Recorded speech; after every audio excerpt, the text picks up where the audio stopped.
Bhagavad Gita is a book of mankind's collected experience of and answers to life's most basic questions.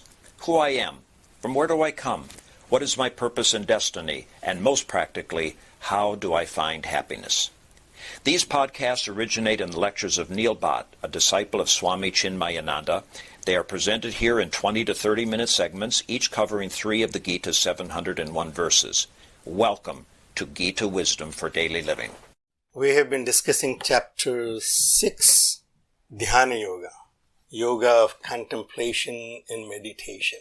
So far, we have seen in this chapter that Bhagavan had given all the instructions about how to meditate and how to achieve the state of yoga. Yoga is to connect. The goal is to connect myself with that all-pervading, almighty self, which is omnipresent, omniscient, and omnipotent. So it is almost like a long-lost uncle. About him I have heard in the family that he lives in some far-out land. He is very wealthy and very powerful, and he has capacity to take care of all my problems. I also heard that he loves me. The only problem is I do not know how to contact him. So when I am in trouble, when I am in Visada, I want to find out how can I contact him and let him know that I am in trouble. Could you please help me? The same way, Vishada gives us the best opportunity to connect with God, because that's the time we remember Him most. So that's why the Bhagavad Gita started Arjuna Vishada Yoga. So our goal right now is to connect ourselves with that almighty, all-pervading self, and I'm right now not capable of doing so. So Bhagavan has given us these instructions from chapter 1 through chapter 6, and said this is how you can connect with Him. Prepare your mind by Karma Yoga. When your mind is ready, you steady your mind and contemplate on the very nature of that truth, which is all-pervading. So that's Dhyana Yoga. But at the end of that dialogue, Arjuna had doubt that if I'm striving sincerely but cannot reach that final goal of achieving that union, that connection with God in this life, what would happen? Will it not be that I'll be completely destroyed, that I didn't put in enough efforts in my career, my profession, my business, my relationships here, and put some efforts in yoga and some efforts there, and I'll be completely destroyed. I will have neither a success in a worldly life, nor will I have a success in attaining that final goal of liberation. So Bhagavan said, no, that's not the case. Partha na iva iha na amutra vinasaha tasya vidyate nahi kalyanakrit kaschin durgatim tad gacchati.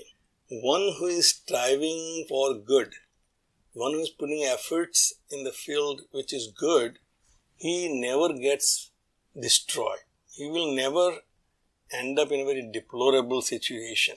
His efforts will never go in vain. Those efforts will come handy when you least expect. We put efforts, and if we don't see the results right away, we get disappointed. But Bhagavan said those results will come in time. I always give this example from my own life. I had gone to science before I went to architecture.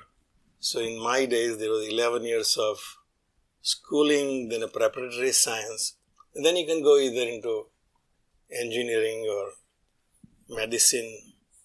But I did FY-BSc. I was actually in transition state when they were changing from those FY-BSc in inter-science and into their 5-year courses. I joined FY-BSc. After FY-BSc, I realized I'm not going where I'm supposed to be going, so I took admission in architecture. So that 1 year was literally wasted. That FY-BSc was not necessary to go to architecture. And after I had a 5-year architecture degree, and I always regretted that I wasted 1 year going into that FY-BSc or inter-science. I could have graduated 1 year earlier.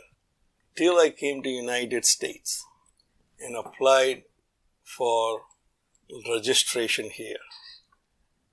And I found out that to get registration here, you need to have a professional degree. The professional degree is defined as one who has 18 years of schooling. So here it is 12 years of high school and 6 years of college, which is 4 years of undergraduate and 2 years of postgraduate. That makes 18 years. So I knew that I don't have a postgraduate degree, I have just a bachelor's degree in architecture, but there is no harm in applying. So I applied for equivalency. And they asked me how many years of schooling I had. It seems you have 17 years of schooling. No, I have done FIBSc. I have 1 more year. Here is my 18th year of schooling. And they accepted that additional year against the total requirement 18 years and considered my bachelor's degree as professional degree. So I never had to go to school here. I realized my efforts in studying FIBSc was not wasted. They came very handy when I really needed them. So Bhagavan said, Nahi kalyana krit kaschit dirgatim tad gacchati. One who is putting efforts in any field for good, those efforts are never wasted. And therefore, you should never be disappointed even if you don't see the results right away. And then Bhagavan continues and says, so what happens to those people, those yogis, those seekers who are seeking perfection, they're seeking that connection with the Supreme. If they cannot complete their path in this life, one scenario is that yoga bhrashta, one who has not completed this path of yoga, deviated from that by distractions. That distraction will put you off your course, and then you will enjoy whatever you are distracted with, those heavens, for a long period of time. Whatever my strong desire, God will always fulfill it. But then you will come back to your own tendency of what you were looking for before. You will come back and pursue that path. For that, Bhagavan said that they will take birth in Suchinam Srimatam Gehe Yoga Brashto Vijayade. They will enjoy those desires, but then they will be also uncomfortable while enjoying the desire. They will keep remembering, I should be pursuing the path of liberation. So after enjoying those pleasures, he will come back to his path. And Bhagavan said, he will be in a conducive environment, in a family which is pious and prosperous. That will give him a path to pursue his unfulfilled task of achieving this liberation. The liberation is from my limitations. I feel limited, the God is unlimited. I feel powerless, He is powerful. So I'm trying to connect myself to the ultimate source of power and happiness. And Bhagavan said, you will continue on that path. The next example we have seen is that of a yogi who ran out of time, but he does not have time to waste. He has no other desire but to achieve liberation. Athva yoginam eva kule bhavati dhimatam. Then he will take birth in a family of yogis, the wise people. In that environment, they are pursuing the same goal of the knowledge of the truth. So he will be in a conducive environment where he does not have to waste any time in anything else but continue his journey towards the truth. Etaddi durlabhataram loke janma yadi drasham. Such a birth is considered very rare and very difficult to achieve. Unless you have that very strong desire to know the truth. It is like if I have a strong desire to complete something, then I don't waste any time. I go from one step to the next without wasting any time. When I was in Dallas working for a company, which I thought will be my ultimate employer, I'll be with them forever. Then suddenly in 1987 December, they decided to close the company. Right just before Christmas, they announced, we are going to close the company and your last day will be December 31st of 1987. My old boss called me up from DC, Northern Virginia area and said, Neil, I understand you guys are all out of business. come and join me. So I said, okay, David, I'll come and join you. So I said, okay, Neil, take your time. Take a couple of weeks off, maybe a month off, and then come and join me. I said, no, David, my last day at the company will be December 31st. I want to join your company January 1, 1988. I don't want a gap in my resume that I was jobless for a month. So, okay, whatever you want to do. So, if you have a strong desire that I don't want any gap in my progress, then Bhagavan said, you will get that opportunity. Athva yogi namiva khule bhavati dhimatam. That person who is sincerely striving to know the truth, he will get the next opportunity where he does not waste any time. He will be in a conducive environment to pursue his path. And how? Tatratam buddhi sanyogam labhate paurvadaihikam yatate cha tataha bhuyaha sansiddhau kurunandanam. There, he will be connected with his buddhi, paurvadaihikam. In the last life, whatever the knowledge he has gained through his efforts, he will be connected with that buddhi, that intellect. And he will not have to go back and redo that again. He just has to start from where he left off. It's like when you have completed undergraduate degree and you're going to post-graduation, you don't have to repeat it. You go from where you stopped and then continue. Unless you take a break for a year and go do something and then come back, then you may have to refresh your memory. But here, that person is so motivated to know the truth. He will just go from where he left off in the last life. He will be connected with their wisdom and he will yatate cha tata bhuyaha. There he will strive even harder. Sansiddhau kurunandaha. To achieve that perfection. Because he is motivated. He got the right environment, the right guidance in the family. Now he is striving even harder to achieve that goal. Once I get the opportunity for which I was looking for, I'll be even more motivated. So Bhagavan said, yatate cha tata bhuya sansiddhau. For that success, he was striving harder in that environment. And then he says, purva bhyasena tena eva ihriyate hi avasah api saha. And there, because of that purva abhyasa, because of that striving and practicing in the previous life, he is moved forward, avasah apisaha, as if he is propelled by unseen force towards his goal. This purva abhyasa is acting as his own tendencies. He himself doesn't realize why I'm driven, I'm attracted towards this. And he continues to move forward. So the tendencies which we have created in our past lives are so powerful that we may get distracted, but then we'll come back. Even we think we want to leave this path. Yet sometimes we think that I think we have done enough when you get out of it. More you try to get out, more you will be in it because of your past tendencies. It just won't leave you distracted. So Bhagavan said, purva abhyasana tena eva hriyate hi avasaha pisaha.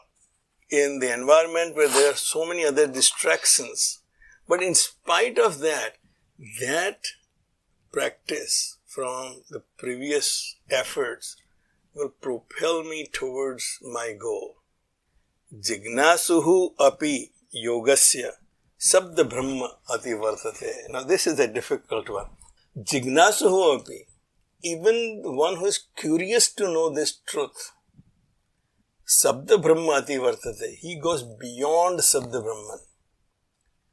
Not that he has accomplished a lot of siddhis, but he is just a jignasu. He wants to know.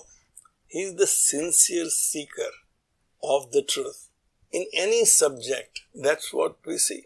Somebody who is sincerely trying to find answer will find the answer. So Newton found the law of gravity, but he did not know what the force is. What causes gravity, he did not know. So Einstein was so curious, what is it that makes this gravity function? And he found out that the space is the thing which causes gravity. Newton thought space is no thing, space is nothing. There's nothing in space, space is an empty space. Einstein said space is a thing that causes the gravity to function. Even a seeker without any exceptional achievement goes beyond Sabda Brahma. Sabda Brahma ati vartate. He goes beyond Sabda Brahma. So this Sabda Brahma is described in various ways. One Sankaracharya simply says it's the rituals in Vedas. Rituals in Vedas, the Sabda is the teachings of Vedas, which tells you how to achieve various pleasures and various comforts and various achievements. He says such a person goes beyond that. But the other meaning is, Sabda Brahman is that primordial sound of this universe, which we have said Om. And how that relates to it, the Sabda is the first thing that was created. So this world, as we have learned, is created out of Maya from Vedanta's perspective. In Vedanta it says, Brahmashraya Trigunatmika Mayaha Asti. There is Maya which has three qualities, but it is dependent on Brahman. Brahman is the supreme reality. This Maya is dependent on this Brahman. Brahman plus Maya is Ishvara. Brahman with that power of Maya becomes Ishvara, the creator of this universe. So Ishvara is the creator, and because this creation exists, there has to be efficient cause and material cause. So the material cause is all these five great elements in this world. But what is the efficient cause? Ishvara is the efficient cause. But Ishvara also didn't have those five great elements. The five great elements were created. Created out of what? He said they created a Maya. Tataha Akasha Sambhutaha. From that Maya, the Akasha, the space was created. Akasat Vayuhu, Vayoho, Tejasaha, Apaha, and Adabhyaha Prithvihi. From that Maya, the Trigunatmika Maya with Sattva, Rajas and Tamas, first the space was created. And the object of space. So space is the subtlest of the five elements. And the sense object of the space is Sabda, sound. Sound requires space to travel. So the first sense object which was created was Sabda. And then obviously the rest of them follow. Create this pluralistic world. And right now I am under the spell of Maya. Maya has two powers. One is power of veiling, avarana, by ignorance. By ignorance I do not know what the reality is. But Maya has second power called Vikshepa, projection. Power to project, which is a creative power, it creates this world. So this Sabda is created in the space by this power of Maya. So when I am uttering the word Om, is the sound symbol of God, I am still at the level of Maya. Because I am hearing the word. I am thinking about the word. But one who is seeker of truth, he is not satisfied with it. He wants to go beyond Sabda. What creates this sound? Where this sound is created? So now in our new physics, there's string theory. That this world is made up of strings and they vibrate with different frequencies. They interact with each other. That creates this world. Just like sitar creates all kinds of music by the vibration of the strings. Even the Christianity said first there was God and the word was with God. It says that first the sound was created. The one who is interested in the truth, he goes beyond that, even the primordial sound, the Sabda Brahma. Prayatnad yatmanah tu yogihi sansuddha kilbisaha aneka janma sansiddhaha tatah yati param gatem. But the yogi who strives with diligence, with proper efforts, is purified of the sins. The sins are the impurities in my mind. This veiling power of Maya which creates ignorance. That veiling power creates the ignorance about the rope, which then projects a snake on it. So the avarana and vikshepa of Maya, if my mind is purified of those impurities created by Maya, aneka janma sansiddhaha tataha yati param gatim. This is not something that is going to happen overnight. Bhagavan said, aneka janma sansiddha, achieving a step-by-step mastery over how to overcome this illusion of Maya. Such a person then will achieve that siddhi of param gatim. He achieves the final insight into what the real truth is. You're trying to figure out how David Copperfield creates this magic. You have to learn over a long period of time to figure out how he does it. And at some point you will understand how he does it. So Bhagavan said, the goal of life is to overcome this Maya. That which creates this illusion about I am separate and you are separate. The world is separate. There are many entities. But there is one entity manifest as many. We'll stop right here. If you find this podcast helpful, please support it by donating any amount by going to the episode's website at neilbhatt.podbean.com or at chinmayarichmond.org. Om Sarve Bhavantu Sukhina Sarve Santu Niramayaha Sarve Bhadrani Pashyantu Ma Kaschid Dukkha Bhag Bhave. Om Shanti Shanti Shanti. Harihi Om. Shri Gurubhyo Namaha. Harihi Om.